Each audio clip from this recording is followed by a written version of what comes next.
जय श्री कृष्ण। ओम श्री परमात्मने नमः। श्रीमद् भगवद गीता अध्याय 3 श्लोक नंबर 31। भगवान उवाच ये मे मतम ईदं नित्यमनुतिष्ठन्ति मानवाः श्रद्धावन्तो अनुसूयन्तो मुच्यन्ते ते अपि कर्मभिः। जो कोई मनुष्य दोष दृष्टि से रहित और श्रद्धा युक्त होकर मेरे इस मत का सदा अनुसरण करते हैं वे भी संपूर्ण कर्मों से छूट जाते हैं।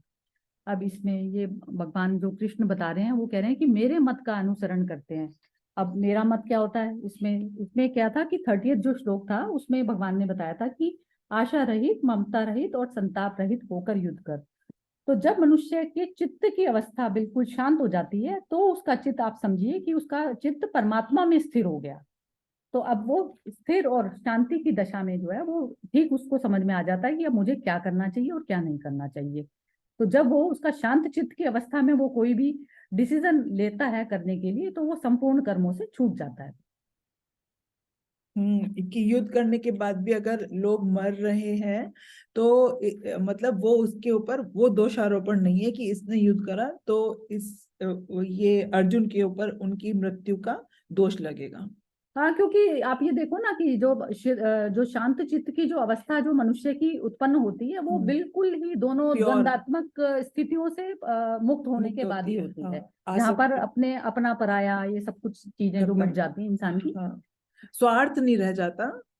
तो हाँ वो शुद्ध भाव से निकलती है वो। हाँ, तो बस स्वार्थ वाले जो स्वार्थ से होकर जो कर्म होते हैं तो उससे वही कर्मों का जो वो होता है ना, उस वही कर्म हमारे बंधन का कारण होते हैं।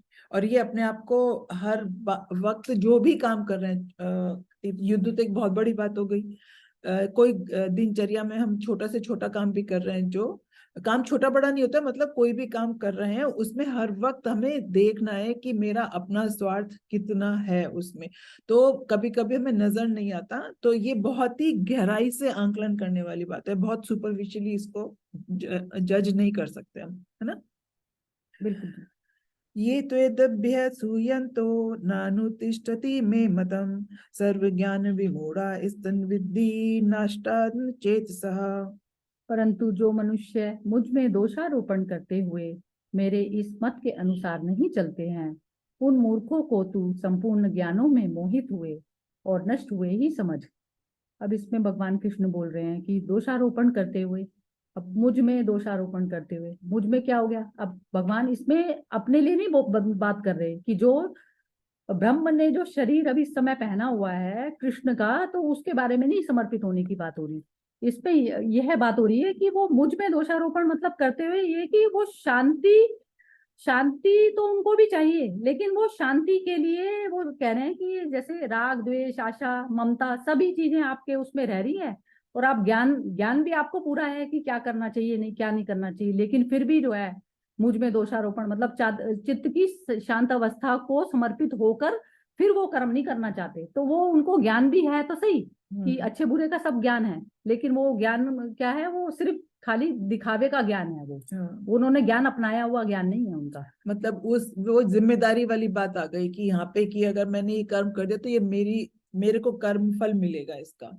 सब कुछ ज्ञान होते हुए भी लग रहा है कि वो शून्य में बैठे हैं, लेकिन वो शून्य में नहीं है, क्योंकि यहाँ पर भी उनको दोषारोपण वाली बात समझ आ रही है ना। हाँ बिल्कुल यही।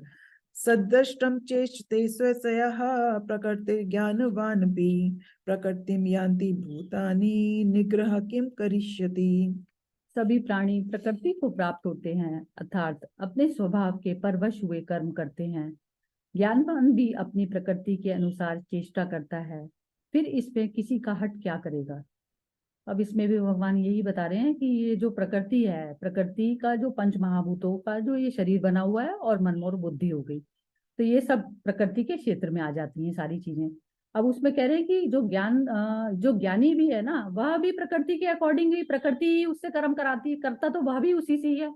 तो उसमें कोई उसका हट क्या करेगा कि मैं जो है ज्ञान तो है मुझे, लेकिन मैं ज्ञान अपने मन को शांत में स्थापित होकर नहीं करना चाहता। मुझे जो अच्छा लग रहा है, जो मैंने ज्ञान लिया हुआ है, ज्ञान को वो एक तरीके से ढाल ना, बना एक लेता है। तरीके, हाँ ज्ञान को ढाल बना लेता है अपना ही गला काटने अपना, के लिए हाँ हाँ। एक तरीके से। हम्म।